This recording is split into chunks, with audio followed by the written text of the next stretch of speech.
ધ્રાંગધ્રા મંદિરમાં બિરાજતા એવા આપણા સૌને એમની સાથે લાગણી છે ઘનશ્યામ મહારાજ, આપણા સૌના ગુરુજી એવા શ્રી રામકૃષ્ણદાસજી સ્વામી, વડતાલ ટેમ્પલ બોર્ડના કોઠારી શ્રી દેવસ્વામી, મારા મિત્ર સ્વામી,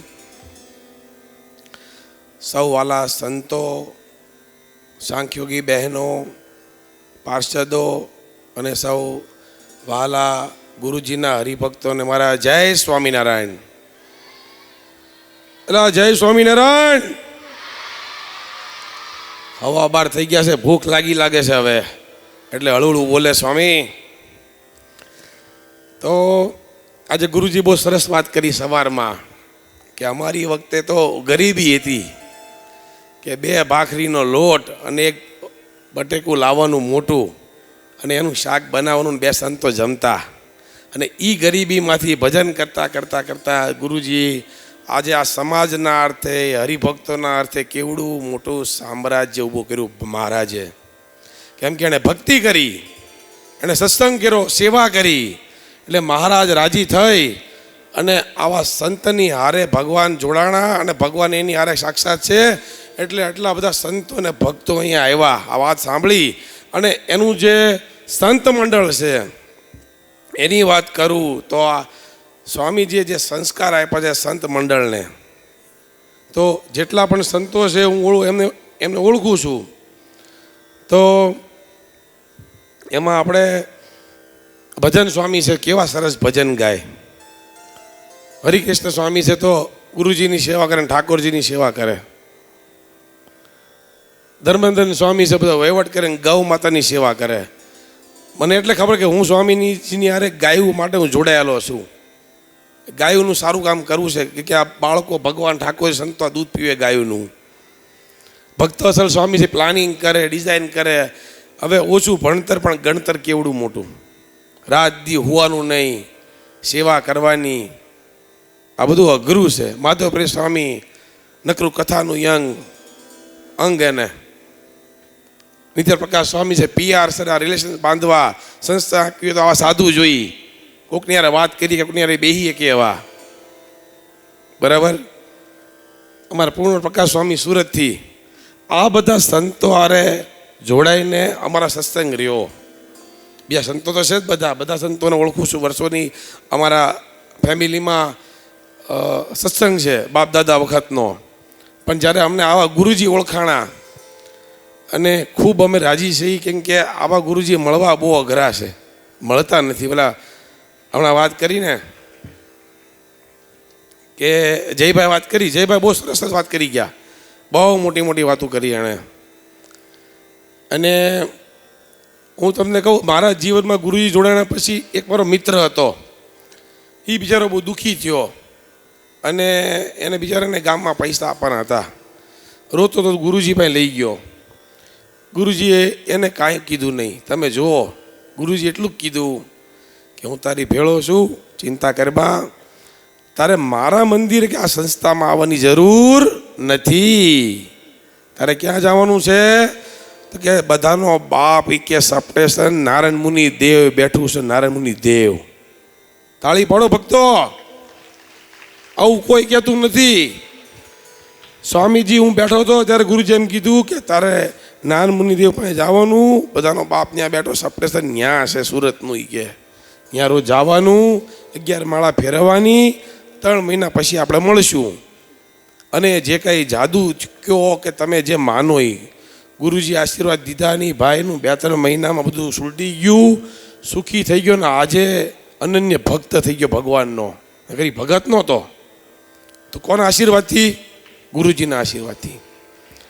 આજે ગુરુજીને કંઈ વખાણ કરવાનો મારો કોઈ વિષય નથી, પણ મારા જીવનમાં જે અનુભૂતિ થઈ એની વાત કરું છું. બીજી તમને વાત કરું કે ગુરુજી હંમેશા ભક્તિની વાત કરે, દેશભક્તિની વાત કરે, માતૃપિતૃની સેવાની વાત કરે, સંતોની સેવાની વાત કરે અને સુસંસ્કારની વાત કરે છે. તો હિન્દુ સનાતન ધર્મની વાત કરે છે. તો આજે આવા સંતો આ ભારતની ભૂમિ આખી દુનિયામાં આવા સંતો બહુ ઓછા છે કે જે આટલી મોટી વાત કરે, વસુધૈવ કુટુંબકમની વાત કરે છે આપણા ગુરુજી. તો આ બહુ મોટો ગુણ છે. અને બીજો તમને ગુણ કહો એક ગુરુજીનો. ગુરુ પૂર્ણિમાથી 5-7 વર્ષ પહેલાં, કોવિડ પહેલાં, તો મને સંકલ્પ થયો ગુરુજીને તો હું આપી શકું. હું તો આવો ભિખારી માણસ છું, હું આપું? બધું એનું છે, બધું ભગવાનનું છે, આપણે તો નિમિત્ત માત્ર છે એ ભાઈ. તો મને સંકલ્પ થયો, મેં ગુરુજીને વાત કરી, પ્રાર્થના કરી, ગુરુજી મારે તમે જ્યાં સુધી જીવો ત્યાં સુધી મારે તમને ગાડી છે, તમને અનુકૂળતા આપણે લઈ. એટલે ગુરુજી તો ઓલી આપણે ઇનોવા વાપરે ટોયોટાની, તો દર 2 વર્ષે આપણે ગુરુજી ગાડી લેવું. ગુરુજી રાજી થયા, આમ કર્યું એટલે આપણે સમજી ગયા કે હા પાડતી હતી એને. પછી ક્યારેય કોઈ ફોન આવ્યો નહીં, 2-3 વર્ષ ગયા વચ્ચે. એટલે પછી મેં યાદ કરે એવું, ગુરુજી આપણે ગાડી, એ કે મને કે આ કોવિડ ગયોમાં ગાડી હાલી છે ક્યાં? એ કે બીજા હોય તો શું કરે મહાપુરુષ, લાઈને ભાઈ લેતો આવીને ભાઈ મોકલી દેજે. ગુરુજીએ ગાડી ન લીધી. ગાડી એના માટે કાંઈ નથી ગુરુજી માટે, આ તો ઓલિયા પુરુષ છે આ બધા. પણ આપણો ભાવ હોય તો ગુરુજીએ પાછા 2 વર્ષ વહી ગયા, હજી કીધું નથી. વચ્ચે એક ભાઈએ કીધું કે ઈશ્વરભાઈ ગુરુજીને ફોર્ચ્યુનર લઈ દેવાના છે. એ ગુરુજીને ખબર પડી, ગુરુજીને ફોન આવ્યો, ખબર પડી. એટલે ભાઈ મારે કોઈ ગાડી જોતી નથી, એ ઓલા ભાઈએ કીધું, એણે એમને કીધું છે મારે જોતી છે ત્યારે હું તને ડાયરેક્ટ કહીશ તને. હવે આવા સંત પુરુષો ક્યાં લેવા જવા? આવો ત્યાગ, આવો વૈરાગ, આવો સત્સંગની વાત છે ભાઈ. બીજું કે ગુરુજીના આશીર્વાદ, હું પહેલાં એટલું બધું ભજન નહોતો કરતો.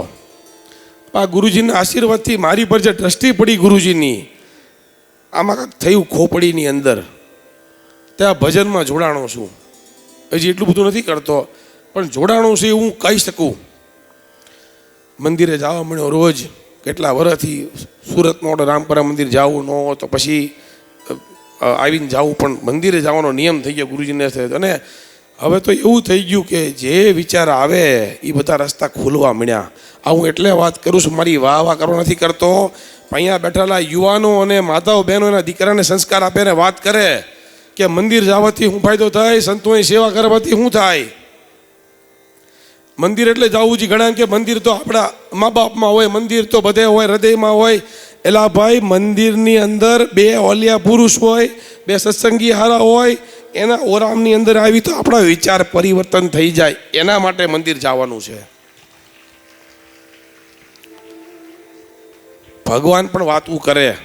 હવે અમારી જે ટીન ફાસ્યારે ભગવાન વાત કરતા હોય ઘણી વાર આપણી સામે, તો આ બધાની સારું ભગવાન કેવી વાતો કરતા હશે વિચાર જ કરો.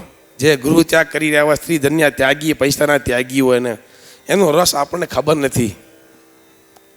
આવલા પાનભાઈ બધી વાતો કરે ને, એક અભણ ભાઈ તમે જો હમઢિયાળા ગામમાં પીવો હોય તો રસ પી લે, હે ભજન સ્વામી.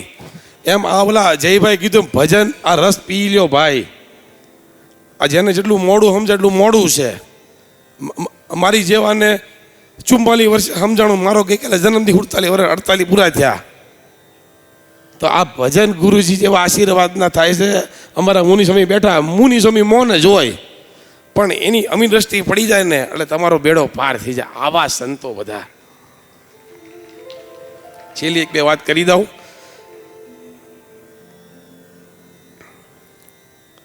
ગુરુજી પાસે આશીર્વાદ લીધા હતા 2-3 વર્ષ પહેલાં અહીંયા આ મંદિરના પટાગણમાં, કે ગુરુજી આશીર્વાદ આપો કે હવે એક પ્લેન લેવું છે. ને પ્લેન લઈને તો પહેલાં આપણે હું, તમે ઠાકોરજીને એક સ્વામી તમારી જોડ આપણે સોમનાથની ઉપર પ્રદક્ષિણા કરીશું પ્લેનમાં, પછી આપણે ગિરનારી મહારાજની પ્રદક્ષિણા કરીશું, પછી પાછા આપણે વી આવશું અહીંયા. તો એવું થયું. ગુરુજીના આશીર્વાદથી સંકલ્પ પૂરો થયો. પ્લેને આવી ગયું. પ્લેન ન આવ્યું ત્યાં સુધી, પ્લેન આવી ગયા પછી મારે થોડોક 2-3 મહિના લાગ્યા. પણ ગુરુજી બેઠા પછી જ મેં પ્લેનમાં બેહવાનું શરૂ કરી, કેમ કે મારો સંકલ્પ હતો કે ગુરુજી બેહ્યા પછી હું બેહું. ગઈકાલે પાછા અહીંયા એક ઈચ્છા હતી કે ભાઈ અહીંયા મંદિરની પ્રદક્ષિણા કરી, સંતો એટલા બધા બિરાદે છે, એટલા ભક્તો બિરાદે છે, એટલે પાછા અહીંયા પ્લેન કાલે આવ્યા હતા. અને એ સંકલ્પ ભગવાને બધા પૂરા કર્યા. અને ગુરુજી તમે એવા આશીર્વાદ આપજો કે હવે આપણે હેલિકોપ્ટર લેવું છે. એટલા માટે કે ગુરુજીને બાય રોડ ક્યાં સુધી સત્સંગમાં સુરત લઈ જવા. આ સુરતના હરિભક્તોને રાજી કરવા માટે આ હેલિકોપ્ટર માંગુ છું કે ગુરુજી અને સ્વામી તમે હેલિપેડ બનાવી કાઢજો અહીંયા, આમ આઘું નહીં. એટલે અહીંથી સીધા ગુરુજી ત્યાંથી અહીંયા. બરાબર? ગુરુજી આશીર્વાદ આપજો. આશીર્વાદ મળી ગયા. ગુરુજીએ હા પાડતી, હાસી લીધું એટલે હા. એટલે બીજું એ એક છેલ્લી વાત કરી દો હવે કે આ તો બધું બહુ નાનું કહેવાય, હેલિકોપ્ટર પણ ગુરુજીના આશીર્વાદથી ભગવાન ત્યાંથી ખૂબ આગળ વધી રહ્યા છીએ. અહીંયા કોઈ હરિભક્તોના દીકરા દીકરીને કોઈને સુરત તમારી ફેક્ટરીમાં મોકલવો હોય તો મોકલજો. 10,000 માણસો કામ કરે છે ને હજી આવતા વર્ષે 6 મહિના પછી બીજા 6,000 માણસ એડ થવાના છે, એટલે 16,000 થવાના છે. ને 6માં જો તમારા દીકરા દીકરી હશે તો અમને સુસંસ્કારવાળા દીકરા દીકરી મળશે તો અમારું સારું થાય કંપનીનું. એટલે તમે બધા તમારા દીકરા દીકરીને સુરત મોકલજો અમારી હારે.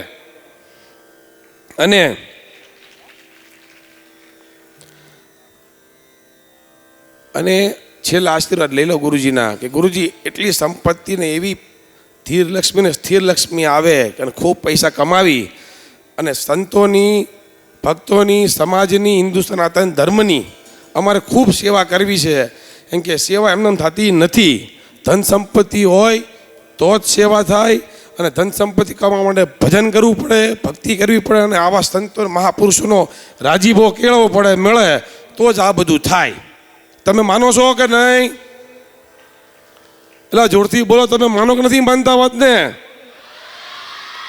જો આ છોકરા માની ગયા છે પણ મને લાગે ઉંમરવાળાને એમ થઈ ગયું છે કે હવે આપણે પતી ગયું છે એટલે આપણે આ પાડવી નથી. તો આપણે સૌ ખૂબ ભાગ્યશાળી છીએ કે આવા ગુરુ આપણે મળ્યા, ઓળખાવ્યા ભગવાને. એટલે થેન્ક યુ વેરી મચ ભગવાનને કે હે ભગવાન તમને અમને અમારો બીજો જન્મ તો ન થાય પણ જેટલા થાય ને બીજા તો આવા જ ગુરુને આવા સંતો પાછા મળે અને ભગવાન અમને ઓળખાવે. સૌને મારા ભાવથી જય સ્વામિનારાયણ. વધારે બોલાઈ ગયું તો માફ કરજો.